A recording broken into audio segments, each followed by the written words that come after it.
Le violon qui fanfaronnait. C'est l'histoire d'un violon qui toujours se vante.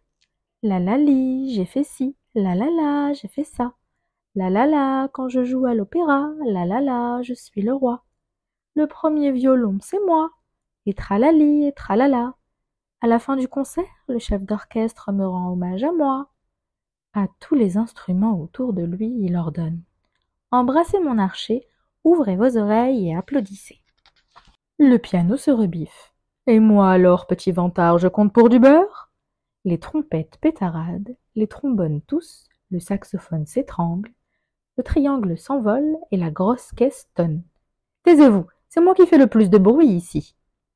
Le chef d'orchestre en a par-dessus la tête et le menace de sa baguette. Si vous continuez à vous chamailler, vous me copierez 100 fois la clé de fa. Un jour, l'orchestre est invité à la Scala de Milan, le plus bel opéra d'Italie. L'émoi est grand parmi les instruments. Mon Dieu, aller en Italie et en avion, quelle aventure! Seul le violon reste digne. La Scala, je connais ça. La, je suis là-bas comme chez moi.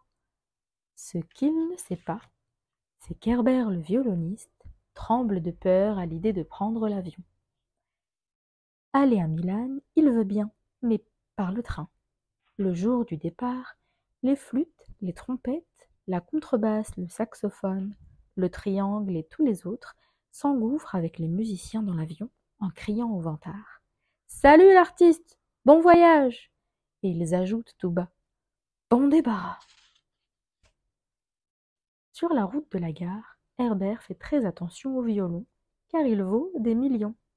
Il imagine des bandits cachés dans les buissons, prêts à lui voler son précieux instrument. Et pourtant, Herbert était en l'air. Il lui suffit d'un papillon ou d'un klaxon pour qu'il oublie tout, même son nom. Ce jour-là, à la gare, il rencontre une girafe venue d'Afrique, qui va se reposer dans le nord de l'Italie. Herbert est ébloui. Au lieu de monter dans le train pour Milan, il grimpe dans celui pour Domodossola. Ce n'est pas pareil, forcément.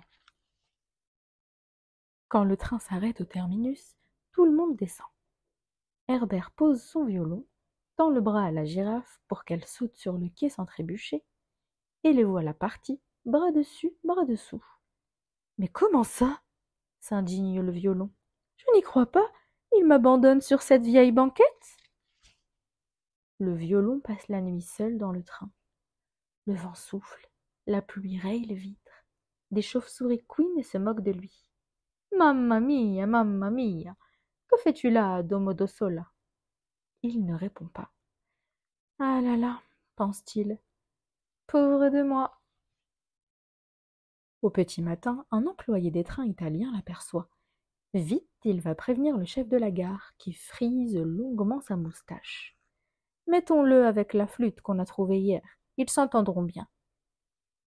Une petite flûte à mes côtés? S'écrie le violon.